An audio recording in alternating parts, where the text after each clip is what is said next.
बलिया के बेलथरा रोड से खबर आ रही है, जहां राजस्व रिकॉर्ड रूम की सैकड़ों खसरा खतौनी बाहर कबाड़ में फेंकी हुई मिली है। राजस्व रिकॉर्ड रूम की सैकड़ों खसरा खतौनी का मूल अभिलेख बुधवार को बेलथरा रोड तहसील में ही कबाड़ की तरह फेंका हुआ मिला है। तहसील परिसर में चकबंदी न्यायालय भवन के एक कमरे में कबाड़ के साथ बिरभानपुर गांव की विरासत की पत्रावली के साथ जमीन से सेंड और बिरभानपुर गांव की खतौनी और अतरौल बघर चकसेनी भिटौरा चंदौर सिकरौर साहुनपुर समेत कई गांव के खसरा का मूल अभिलेख लावारिस पड़ा है। तहसील अधिवक्ता एसोसिएशन के मंत्री महेंद्र यादव ने इस पर आपत्ति जताया है और एसडीएम से इसकी जांच कर राजस्व अभिलेखों के रिकॉर्ड रूम में रखवाने की मांग की है। साथ ही रिकॉर्ड रूम में भू अभिलेखों के लावारिस फेंके जाने वाले मामले की जांच की मांग भी की है। अधिवक्ता महेंद्र यादव ने बताया कि बेलथरा रोड के चकबंदी न्यायालय के एक कमरे में कबाड़ के कागजों के साथ तहसील के दर्जनों गांव के खसरा खतौनी का अभिलेख फेंका हुआ है, जो धूल फांक रहा है। अधिकांश अभिलेख फट गए हैं, जिन्हें तहसील के रिकॉर्ड रूम में रखा जाना चाहिए था, जो भूमि विवाद के मामलों में लोगों को मिल ही नहीं पाता और लोग बेलथरा रोड से बलिया तक के रिकॉर्ड रूम का चक्कर लगाते हैं। मैं महेंद्र यादव एडवोकेट, तहसील अधिवक्ता एसोसिएशन बेलथरा रोड का मैं महामंत्री हूँ। अच्छा, कुछ विभागीय कागज़ इधर उधर फेंका गया था, क्या मामला है जिसको आपने देखा है? जी, ये विभागीय कागज़ जो है मौजा भुजैनी, मौजा पासाटा, बिरभालपुर, चकचखानी, मसाँव इत्यादि गाँवों के कागज़ खसरा खतौनी इत्यादि जो है कागजात चकबंदी न्यायालय के कोने में कूड़ादान की तरफ फेंक दिया गया है, जिसको रजिस्ट्रार कार्यालय में होना चाहिए, रिकॉर्ड रूम में होना चाहिए। ये घोर कर्मचारियों की लापरवाही है।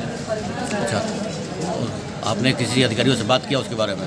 नहीं, अभी तो हमको जानकारी हुआ है कि ऐसी यहाँ पत्रावलियाँ खसरा खतौनी यहाँ लावारिस फेंकी गई हैं। अच्छा, इस तरह की पत्रावली कितनी होगी यहाँ पर? लगभग सैकड़ों पत्रावलियाँ होंगी जो कूड़ेदान की तरफ फेंकी गई हैं। धन्यवाद। कि आपको पता है कि सावन का महीना चल रहा है और इस सावन में कांवरियों का मिजाज ही निराला है। बोलबम के नारों के साथ अपने सारे दुखों को भूलकर सिर्फ भोले बाबा के ऊपर जल चढ़ाना ही एकमात्र मकसद है। सभी श्रद्धालु भोले बाबा के नाम में ऐसे मग्न हैं जैसे शरीर के साथ आत्मा, और इसी की वजह से उन्हें किसी भी प्रकार की बाधाएं का एहसास नहीं हो पा रहा है।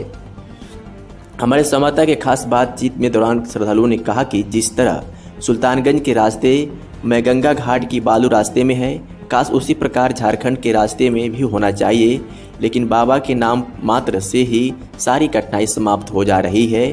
साथ ही उन्होंने यह भी कहा कि प्रशासन के द्वारा जो भी इस बार सुविधाएं दी गई हैं वह प्रशंसनीय है।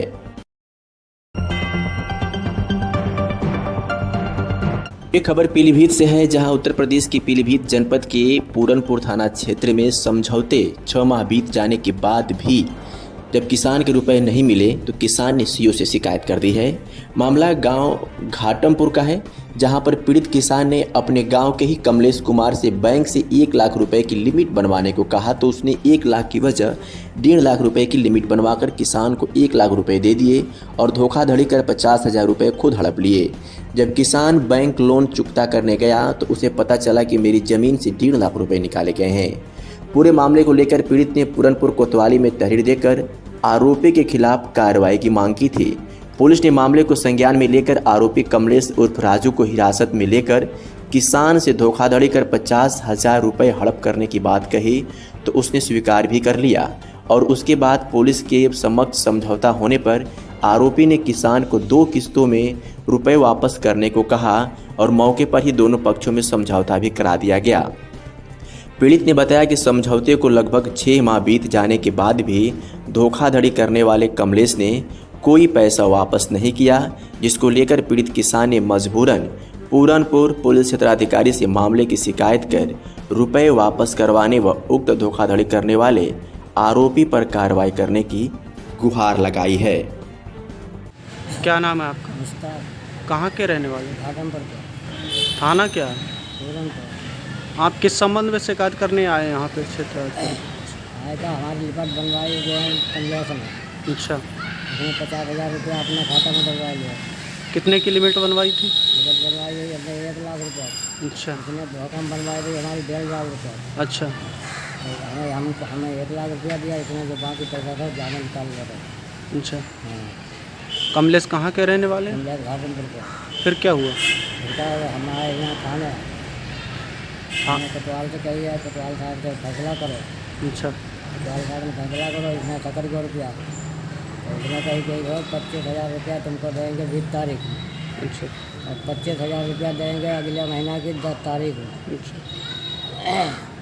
कितना समय हो गया फैसला हुए अभी तक? तो हो गया कम से कम 6-7 महीना हो गया। 6-7 माह हो गए, अभी तक पैसा भी नहीं दिया। पैसा भी नहीं दिया, और जब कहते हैं तो वो मारने के लिए तैयार होता है, कहता है मैं तुझको मार देंगे और तू मेरा कुछ नहीं कर सकता है।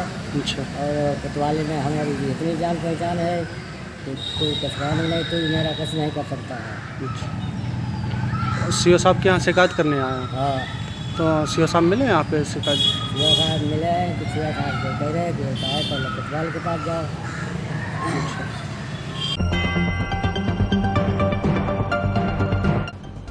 मध्य प्रदेश के सिंगरौली बैढन कोतवाली अंतर्गत खुटार चौकी में धड़ल्ले से नशे का कारोबार जारी है।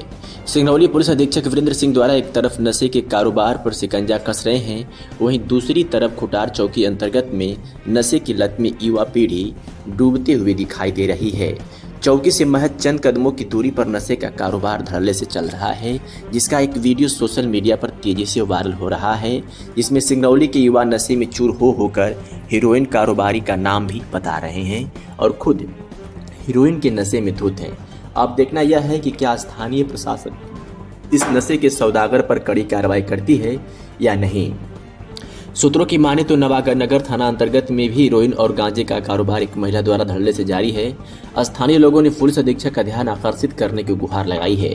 अगले कड़ी में आपको बताएंगे कि कौन से थाना अंतर्गत में कहां पर हीरोइन और गांजे का कारोबार बड़े पैमाने पर किया जा रहा है और सिंगरौली जिले से चल रहा है। दोनों घराना जो है ना इतना ही पूछिए सर जी, पूछ लीजिए इससे कहाँ मिलती है, बताएगा हीरोइन कहाँ मिले हीरोइन? हीरोइन कहाँ मिली? नाम के यहाँ से मिला था। नाम बेचला? हाँ, बेचता हीरोइन हो? नाम का रेगुलर?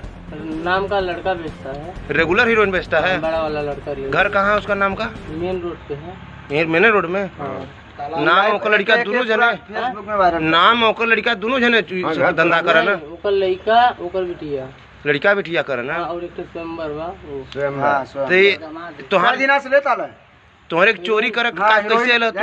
हीरोइन तो हम करीब है हो जाती थी धीरे-धीरे 5-6 महीना से हीरोइन बेचता हूँ। 5-6 महीना हीरोइन ले कहाँ रहे थे? लेत कहाँ रहे है? ये थे ओकरे चले। हाँ तो यहाँ ही तो ओकरे लेते तो ओकरे से मिलत रहा हीरोइन हरदम लेत रहा। मतलब रेगुलर में चला? 5-6 महीना से मतलब रेगुलर हीरोइन बेचतिया। तो ओकरे पर कोई कार्रवाई नहीं? कोई कार्रवाई कोई ठीक, धन्यवाद। तोहन के जीव जियावत या तोहरे तेरे ही पार तला नशा में चूर होकर कि क्यों का बैटरी खोल ले, क्यों का तेरे ही फाड़ दे, क्यों गाड़ी में आगे लगा दे। ये बताइए घरे में लगा दे। कितना दूर है हीरोइन बेचने वाला? हाँ कितना दूर है पुलिस चौकी से जो बेच रहा है? करीबन 1-1.5 किलोमीटर से। 1-1.5 किलोमीटर ना? 1 किलोमीटर नहीं, आधा किलोमीटर है। चलिए मान लीजिए 2 किलोमीटर। मुसलमान टोला? हाँ मुसलमान टोला में ना स्कूल के पास। अच्छा ये बताओ कहाँ मिल रहा है तू? कहाँ तू कैसे हिला है यहाँ? हम ऐसे पिपरे तरफ से शिकमार दादा की घर का कर रैली निकालत रहा? चुनाव इलेक्शन लड़त रहा? साहू जी रहा उन्होंने हीरोइन पियान हमरे की। हीरोइन पियान हमरे की, हमारे पास पैसा ना रहा। हाँ। तो उनके संगे हीरोइन पी का हम ऐसे करके ही तरफ से ऐसे घूमत अइले। साहू के लागे? साहू पिंटू साहू लांगा। कहाँ दुकान है तोहरे यार? दोनों जन का नाम बतावा। पिंटू कहाँ का? फुटारे का। कहाँ को बापे का नाम का बा? बापे का नाम नहीं जानी। तो संगत उंगत कर ताला तोरे कि बापे को नाम नहीं है? मंदिरिया की घरे तरफ है मंदिर, रमेश साहू की घर तरफ बात। पिता के घर देखे वाला घर तो नहीं देखे हम। हाँ वो ठीक है। मारा चोद सुन